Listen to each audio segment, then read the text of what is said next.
그러면 사회적 소수자란 무엇이냐? 국가, 사회가 정한 지배적인 가치에 대해서 좀 거부하는 그런 집단. 그래서 불평등을 받는 그런 집단을 사회적 소수자라고 얘기합니다. 지배적인 가치에 거부하고 있죠. 반대하고 있고 동성애자들도 역시 마찬가지입니다. 그러면 넘겨주시죠. 이제부터 설명을 드릴게요. 사회적 소수자라고 하는 것은 신체적, 문화적 특성 때문에 자기가 사는 사회의 다른 구성원으로부터 구분되어서 불평등한 처우를 받는 집단을 사회적 소수자라고 합니다.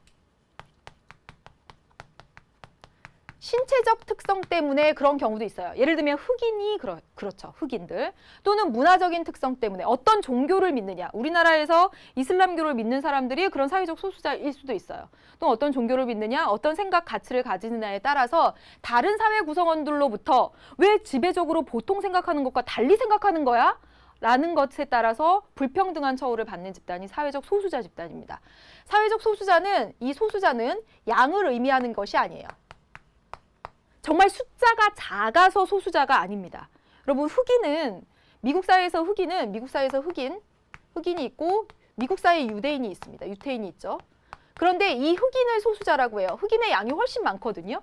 그런데 흑인이 소수자지 유태인은 소수자가 아니에요. 유태인은 훨씬 적지만 권력과 영향력을 가지고 있습니다. 그래서 이 사회적 소수자는 권력과 영향력에 따라서 수가 적어서가 아니라 권력과 영향력에 따라서 정해지는 거고요.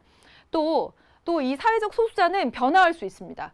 우리나라에 있는 베트남 근로자, 외국인 근로자는 우리나라의 사회적 소수자입니다.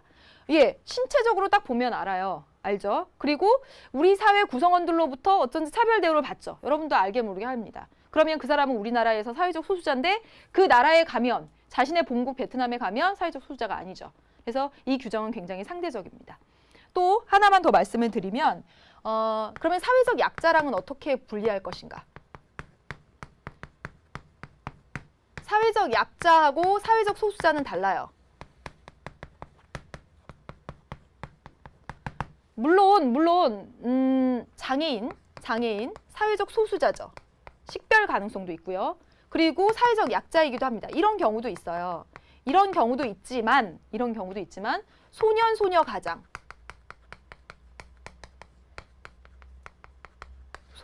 가장 보세요. 사회적 약자죠. 분명히 사회적 약자입니다. 그런데 소년 소녀 가장을 보고 사회적 소수자라 그러나요? 그렇진 않잖아요. 그렇죠? 그래서 사회적 약자라고 하는 것은 어떤 불리한 위치, 처지에 놓여 있는 사람들을 사회적 약자라고 부르는 것이고, 그 중에서 특히 사회적 소수자를 다음과 같이 성립 요건에 따라서 사회적 소수자라고 부릅니다. 그래서 보면 첫 번째는 식별 가능성이 있어요. 식별 가능성. 신체적, 문화적으로 다른 집단과 뚜렷이 구분돼요. 흑인, 딱 구분되죠. 일본 사회에서 우리나라 동포, 또는 조총련 계통하면 민족학교를 다니면서 딱 한복 같은 것을 입습니다. 딱 구분이 돼요. 그렇죠?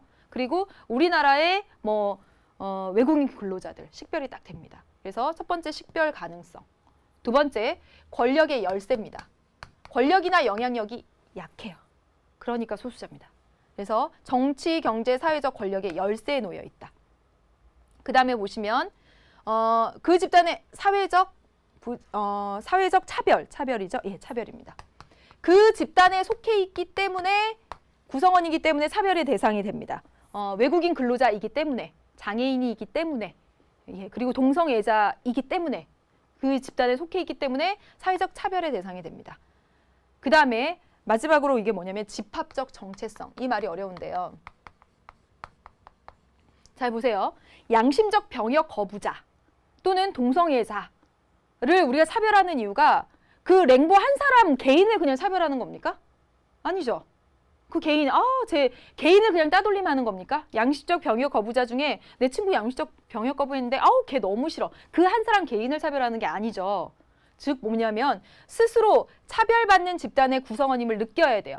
내가 양심적 병역 거부자이기 때문에, 내가 동성애자, 내가 외국인 근로자, 내가 탈북 주민이기 때문에, 그 집단에 속해 있기 때문에 이렇게 느끼는 거구나. 즉 집합적인 그런 정체성이 느껴진다면 그것이 바로 사회적 소수자의 성립 요건이 됩니다. 여기까지입니다, 여러분.